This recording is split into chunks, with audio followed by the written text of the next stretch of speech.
हाय focus, recently Google एक बहुत ही नया अपडेट लेके आया है जिसके बारे में जानना बहुत ज़रूरी, क्योंकि उनके ब्लॉग में they use their mumbo jumbo, so it's bit confusing for the new people, so we are going to demystify. So let's start. So first, if you see the entire screen, यहाँ पे Google ने क्या announce किया है? Today we announce the March 2024 core update. This is design to improve the quality of search by showing less content and feels like it was made to attract clicks and more content that help people find useful. Basically useful content का जो इनका policy है, उस policy को इन्होंने आगे बढ़ाया है और यहाँ पे ये कह रहे हैं कि जो कंटेंट सिर्फ क्लिक अट्रैक्ट करने के लिए, जो किसी के लाइफ में कोई वैल्यू ऐड नहीं करता है, उस कंटेंट को बेसिकली वो कम दिखाएंगे और जो कंटेंट यूजफुल है उसको ज़्यादा दिखाएंगे. यानी कि अगर आप अपने ब्लॉग के ऊपर में यूजफुल कंटेंट अपडेट के हिसाब से ऑप्टिमाइज किए हो तो आपको हेल्प करेगा ये. ठीक है, इसके बारे में उन्होंने और एक चीज रिवील किया कि हम लोगों नया स्पैम पॉलिसी हमारा एक आया है. इस लिंक पे क्लिक करके आप जाओगे तो आपको मिल जाएगा.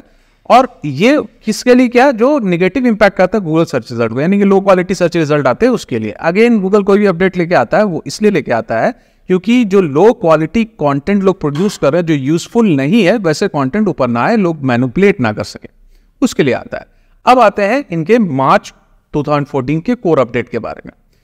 The March 2004 core update is more complex, updated than user core. ये बोला कि कॉम्प्लेक्स है, यानी कि इसके अंदर बहुत सारा चीजें इन्होंने चेंज की हैं. Involving change to multiple core system, यानी कि इनका जो कोर सिस्टम है, रैंकिंग सिस्टम, उसमें बहुत ज्यादा चीजों में इन्होंने चेंज किया है. और ये mark an evolution to in how we identify helpful content, यानी कि आगे में जाकर जो हेल्पफुल कंटेंट का जो एजेंडा था उसको और आगे बढ़ाया है.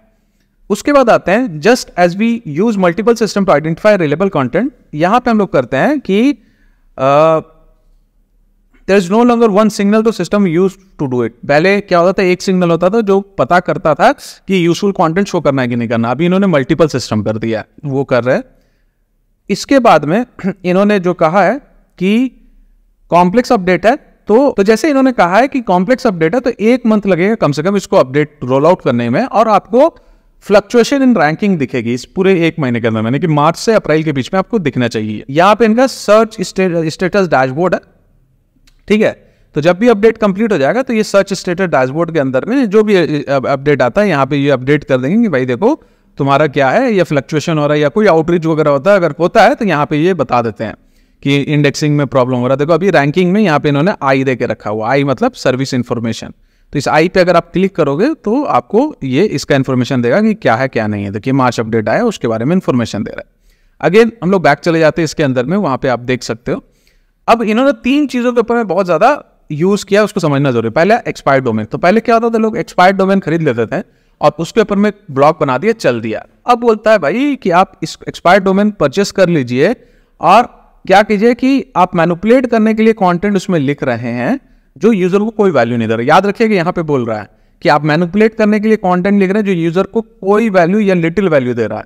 अगर वो वैल्यूबल कंटेंट है और अच्छा वैल्यू दे रहा है तो उसको वो नहीं बोल रहा, लिटिल और नो वैल्यू को बोल रहा है. ठीक है, जैसे किसी ने एक डोमेन खरीदा जो मेडिकल साइट का है और low quality casino related content दे रहा है उसके अंदर में, तो यानी कि दूसरा पॉइंट इसने बोला है कि अगर आप मेडिकल का खरीदोगे तो मेडिकल के अंदर में हिडन इन्फॉर्मेशन आपको नहीं दिखाई देगा. तो बेसिकली वो बोल रहा है कि आप मेडिकल साइट है, क्योंकि एक निश उसको आइडेंटिफाई कर चुका है गूगल, तो वो मेडिकल के ऊपर में ही होना चाहिए. तो यहाँ पे गूगल यही बोल रहा है कि आपको बेसिकली मेडिकल है तो मेडिकल के ऊपर में ही होना चाहिए. और आप बेसिकली क्या कर रहे हो कि जो पहला ऑनर उसका एक रेपुटेशन बना दिया, उस रेपुटेशन में हॉप करना चाहते हो, अब नहीं होगा ये चीज. तो ये जो प्रैक्टिस है ये टोटली बंद हो जाएगी कि आपने कोई गवर्नमेंट खरीदा जो बहुत पुराना है, एक्सपायर्ड है, और उसके ऊपर में आपने कुछ और कंटेंट नो वैल्यूएबल कंटेंट लिख दिया, वो नहीं करेगा. तो यहाँ 2 चीजें, एक वैल्यूएबल कंटेंट अगर होगा और सेम निश के अंदर में होगा तो भी अगेन उसमें वैल्यूएबल तो होना ही चाहिए, तो वो शायद इससे बच सकता है, इस अपडेट से बच सकता है. अगेन दूसरा स्केल कंटेंट, ये बेसिकली PSEO को टारगेट करे. PSEO में क्या होता है? प्रोग्मेटिक SEO होता है. इसमें बेसिकली क्या होता है, तो इसमें क्या होता है बेसिकली, इसमें आप कोडिंग के थ्रू बहुत सारा पेज जनरेट करते हो. आप कैसे करते हो? आप एक फॉर्म के अंदर में कुछ इंफॉर्मेशन रखते हो, उस इंफॉर्मेशन के अंदर में क्या होता है, उस इंफॉर्मेशन के अंदर में जैसे कि से आप एक ब्लड बैंक का पेजेस बना रहे हो जो कि पूरे नोएडा के अंदर में. आप क्या करते हो?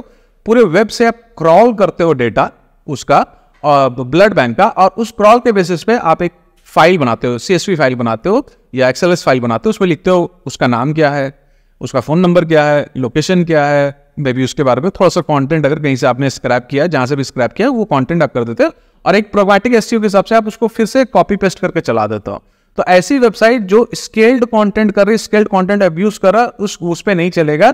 अगेन यहाँ पे गूगल ने क्या कहा है, अगेन यहाँ पे क्या है कि अगर आप लिटिल और नो वैल्यू प्रोवाइड करेगा, मैटर नहीं करता इसको, अगर आपने मैनुअली क्रिएट किया, प्रोग्रामिंग के थ्रू क्रिएट किया, दोनों तरीके से ये चलेगा नहीं। यानी कि आप अगर वैल्यू प्रोवाइड करते तो चलेगा। इसका मतलब क्या है कि अगर आप AI के API को लेके आप किसी तरह से अगर इस पूरे कंटेंट को डायनामिक कंटेंट कर दोगे तो ये चल सकता है डायनामिक कंटेंट के हिसाब से, या आप पहले प्रोड्यूस करके और फिर उसके बाद मैनुअली रीराइट करोगे कंटेंट जो वैल्यू प्रोवाइड करे तो वो चल सकता है।